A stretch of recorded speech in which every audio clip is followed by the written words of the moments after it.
Hola, bienvenidos al Ateneo. Esta es la segunda cápsula que vamos a tener sobre la reflexión de esta pregunta que nos ha guiado a lo largo de todos estos capítulos: ¿eres masa o eres revolución? Y esta cápsula pues tiene la intención de hacer la reflexión desde la literatura, específicamente sobre, a través del texto de George Orwell, 1984.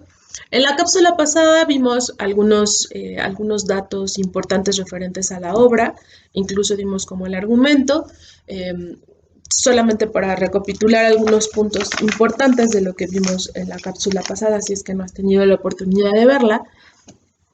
Bueno, este texto, esta novela, pertenece a lo que se conoce como las novelas o la literatura distópica, que son aquellas novelas como la otra novela de George Orwell, La rebelión de la granja, o como el cuento de la criada de Margaret Atwood, Un mundo feliz de Aldous Huxley, o Fahrenheit 451 de Ray Bradbury, o incluso este cómic que fue llevado a la pantalla grande, que es V de Vendetta. Todos estos textos, repito, pertenecen a la literatura distópica. Y bueno, la literatura distópica nos habla de una sociedad futura que está completamente dominada por un poder totalitario que domina absolutamente todos los segmentos de la vida. Y vamos a encontrar que va a haber un individuo que va a querer rebelarse ante este poder, ¿no? Este poder que en el caso de 1984 se le conoce como el Gran Hermano. Eh, en todos los lugares donde los seres humanos se encuentran vamos a tener una telepantalla, y esta telepantalla va a dominar todo lo que está alrededor, ¿no? Y va a estar vigilando a todos los habitantes. Y bueno, pues habíamos dicho que vamos a hacer un acercamiento desde la perspectiva de María Zambrano en su texto Persona y Democracia, y también vamos a hablar un poco sobre este texto tan conocido de Zygmunt Bauman, que es Modernidad Líquida. Bueno, entonces vamos a comenzar con María Zambrano. Ella realiza un concepto, o cómo ella entiende lo que sería la masa. Para ella, la masa es el pueblo degradado, es solamente estar ahí, sin cuestionarse, sin pensarse, sin realizar una reflexión de qué es lo que está sucediendo en el entorno. Es el pueblo degradado que ha olvidado vivir la realidad humana, y vivir en plenitud como persona, ¿no? Que esto es como lo más importante, eh, y lo que va obviamente desarrollando a lo largo de este texto María Zambrano, el concepto de persona. Entonces, el pueblo, perdón, la masa es estas personas que han sido degradadas con el objetivo de ser dominadas, ¿no? Eso es un poco lo que la perspectiva, o el concepto, mejor dicho, al cual llega María Zambrano con respecto a qué es la masa. Y sí, efectivamente, lo que vamos a ver en 1984 es una masa, ¿no? Todos los habitantes de este nuevo mundo, porque vamos a ver que hay un replanteamiento incluso geográfico del mundo. eh, Todos estos habitantes están dominados, ¿no? Ninguno se cuestiona, ninguno dice qué es lo que está pasando, e incluso se ha olvidado esta manera de expresarse a través de la palabra, expresarse a través de la palabra principalmente escrita, ¿no? Que sabemos que el lenguaje genera pensamiento, y el pensamiento genera lenguaje, y que una de las mejores maneras de generar pensamiento pues es a través de la palabra escrita, ¿no? A través de la escritura. Y que esto es un poco lo que sucede con Winston, que es el protagonista de 1984, ¿no? Y bueno, aquí ya nos ligamos con lo que sería el lenguaje. Para María Zambrano, pues el lenguaje que utiliza la masa es un lenguaje escaso, es un lenguaje vacío, y es un lenguaje de la simplificación. Eh, a lo largo de todo el texto de 1984, pues nos vamos a encontrar con este replanteamiento del lenguaje y de esta reestructuración del lenguaje que se tiene que utilizar en este nuevo orden, y se le conoce como la nueva lengua, que tendría que ser la única forma de comunicación que debe existir en este mundo planteado por George Orwell. Y bueno, de ahí justamente es como comienza gran parte de la reflexión de Winston, que es, él comienza a escribir en un diario y él no sabe qué escribir, no sabe cómo escribir, y dice, lo curioso no era solo que hubiese perdido la capacidad de expresarse, sino que hubiera olvidado también lo que tenía pensado decir. Entonces vamos a ver la importancia del lenguaje. En otro apartado de 1984, dice, ¿cómo podría apelar al futuro si no podía sobrevivir ni un rastro de ti? Ni siquiera una palabra anónima garabateada en una hoja de papel. Entonces, gran parte de la primera sección de la novela, pues nos vamos a encontrar cómo es que Winston se enfrenta a este diario y a estas hojas en blanco y no sabe a veces ni qué escribir, ¿no? E incluso lo primero que escribe es como este mandato que tiene el Gran Hermano que dice, la guerra es la paz, la libertad es la esclavitud y la ignorancia es la fuerza. Entonces, otra parte de la novela que yo quisiera rescatar un poco con respecto al lenguaje, y que es como muy fuerte, ¿no? Lo que dice. Lo que hacemos es destruir las palabras, decenas, cientos de palabras al día. Y dice, la destrucción de las palabras es muy hermosa. Dice, ¿no es el objetivo final de la nueva lengua reducir el alcance de pensamiento? Al final conseguiremos que el crimen del pensamiento sea literalmente imposible, porque no habrá palabras para expresarse. Entonces, esto es como muy fuerte, ¿no? El objetivo es destruir el lenguaje para destruir el pensamiento. Y lo que dice María Zambrano, en este lenguaje de simplificación, lo que también se destruye es el diálogo. El diálogo que nosotros podremos entablar con el otro y al momento de destruir el diálogo, por lo tanto, también estamos destruyendo al otro, ¿no? Al otro como un receptor, al otro que se puede convertir en un emisor y que puede expresar también sus pensamientos. Y al momento también de destruir el diálogo, por lo tanto, estamos destruyendo y obstaculizando todo, todo momento y toda oportunidad de rebelarse, ¿no? Que eso es un poco de lo que se trata, de lo que se trata en este momento del Ateneo 2.0, ¿no? ¿Qué capacidad tenemos nosotros para seguir siendo masa o somos masa? Tenemos esta capacidad de ser revolucionarios, ¿no? ¿Y qué tanto en realidad estamos permitiendo que el lenguaje se siga simplificando?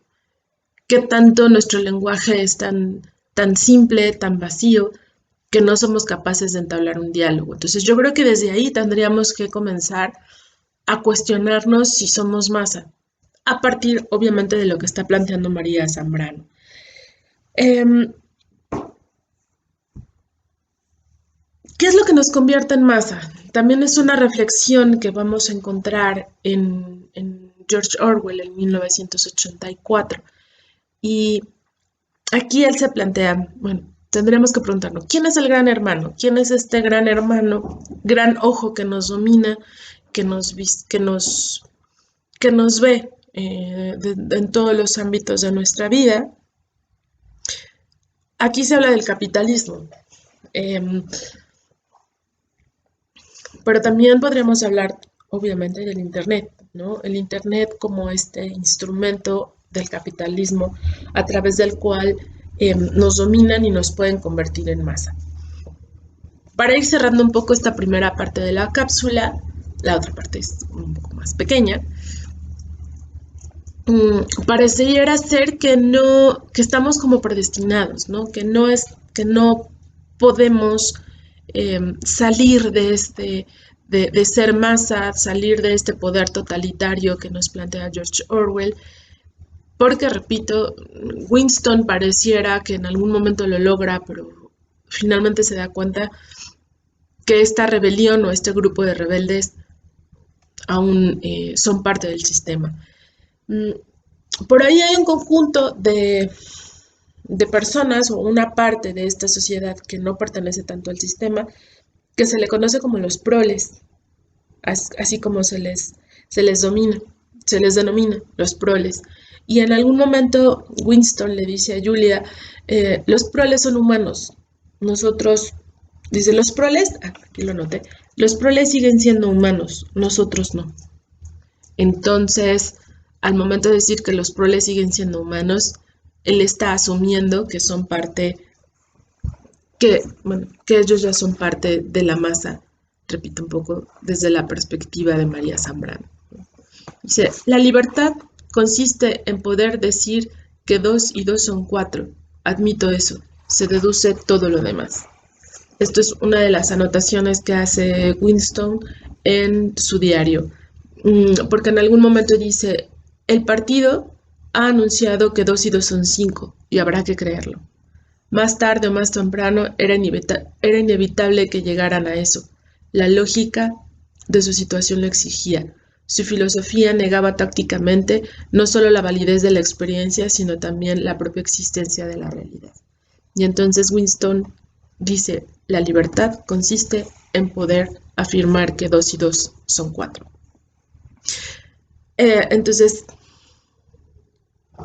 obviamente no vamos a poder tener una solución real, tangible, de lo que está...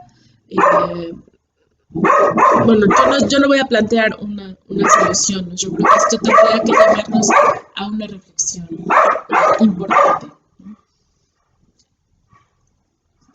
Y esto sería como el final de esta primera cápsula, de la primera sección de esta segunda cápsula. Y en un segundo tiempo, pues vamos a hacer esta reflexión desde Zygmunt Bauman y la modernidad líquida. Les decía que es un poco más corto. Y desde este primer capítulo que él plantea, que es la emancipación, así es como se denomina este primer capítulo, perdón, acá está, la modernidad líquida. Eh, y él plantea que la realidad de 1984 o esta predicción que tenía George Orwell para 1984 no se realizó, ¿no? Él plantea que toda esta sociedad y todo este poder totalitario no llegaron a realizarse. Yo no lo sé, ¿no? Muy probablemente no como se plantea en el libro, no como se plantea en V de Vendetta, no como se plantea en Fahrenheit 451 o en Un Mundo Feliz. Quizás no así, pero yo estoy prácticamente segura que sí vivimos de alguna manera dominados, ¿no? Y vivimos dominados pues por muchas cuestiones, ¿no? El Internet de alguna manera nos tiene dominados. En Internet recibimos poca educación y entonces solamente recordemos las palabras que tenía el gran hermano, ¿no? La ignorancia es la fuerza. La calidad de la educación que nosotros recibimos, repito, no es precisamente muy buena. Pero bueno, lo que él plantea es que en este mundo moderno, Zygmunt Bauman dice, es evidente la escasez de esos potenciales revolucionarios. Gente capaz de articular el deseo de cambiar su situación individual para cambiar un orden social. Dice, los seres modernos somos incapaces de invertir nuestra fuerza para poder cambiar a toda una sociedad, ¿no? Bueno, porque finalmente el sistema nos ha vuelto muy individualistas, ¿no? Entonces, pues de alguna manera sí estamos viviendo en un poder totalitario, ¿no? Insisto, no tenemos una telepantalla en nuestras casas que nos está dominando, eh, o no circulamos por por la calle y los aparatos electrónicos nos reconocen, ¿no?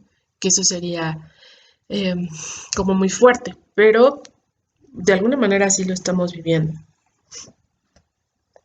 Y el planteamiento, una de las preguntas que hace Sigmund Bauman es que si en realidad la masa está preparada para la libertad. Y él recuerda un poco a este gran texto de la Odisea, ¿no?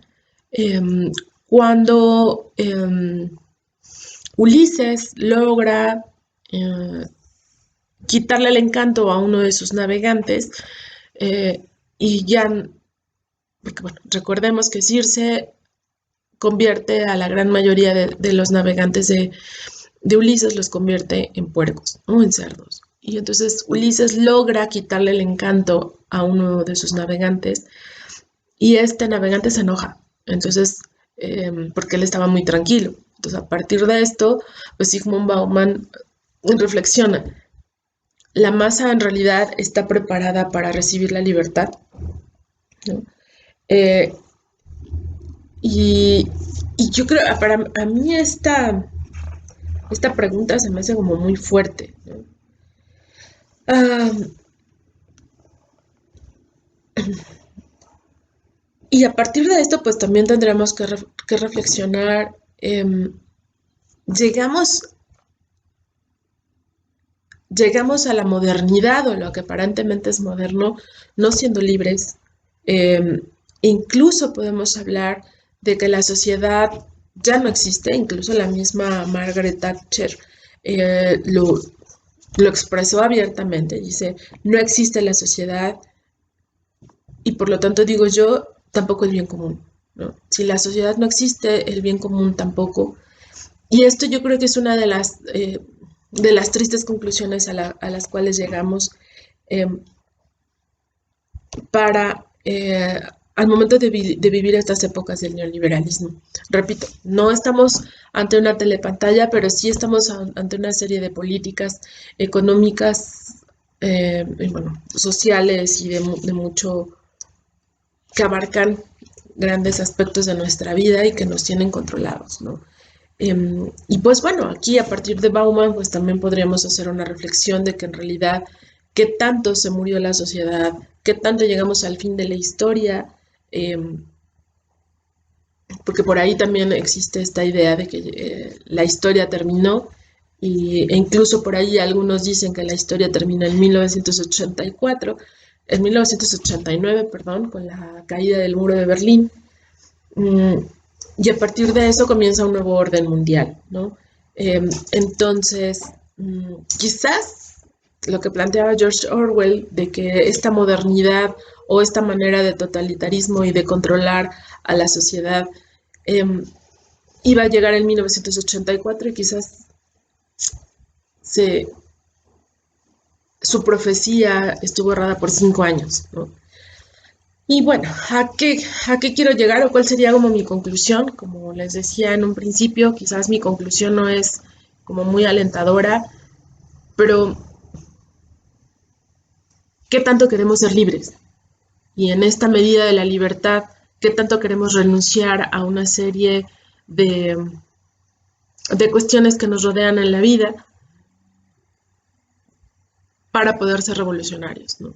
Yo creo que también el ser revolucionario implica una serie de renuncias, una serie sí, de renuncias, ¿no? Renunciar a la vida que tenemos en este momento para poder alcanzar un orden social diferente, con un bien común justo, que eso creo que sería como uno de los preceptos más importantes de la revolución.